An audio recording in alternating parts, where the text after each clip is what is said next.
За багш нарын баярын маань уламжилт шатрын тэмцээн одоо амжилттай явагдаж эхэлж байна. За өнгөрсөн 2 жил ковидын хөгжлийн улмаас багш нарын маань хооронд одоо уралдаан тэмцээнүүд бол явагдаагүй. За энэ багш нарын баярыг тогтож зохион байгуулдаг уралдаан тэмцээн бол багш нар одоо маш их хүлээдэг, маш их бэлддэг, ингээд маш итгэж зүтгэдгээр оролцдог. Багш нарын маань одоо ажиллах эрч хүчийг улам их эрчимжүүлсэн, нэмсэн ийм сайхан уламжлалт тэмцээн болдог заншилтай юм байнамаа.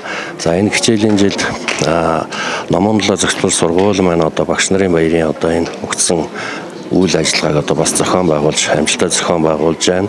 За өчигдөр бол даамны тэмцээн бол амжилттай явагдаж дуслаа.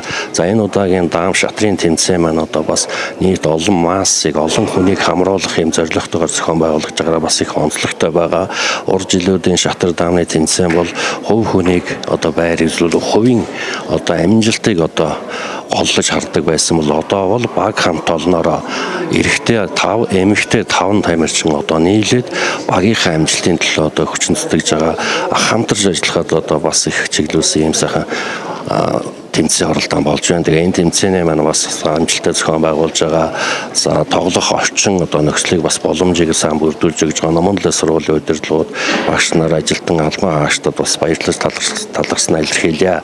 За тэмцээнд маань нийтдээ 10 баг одоо орж байна. За 10 баг маань одоо баг дотроо эрэгтэй 5 тамирчин, эмэгтэй 5 тамирчин байгаа.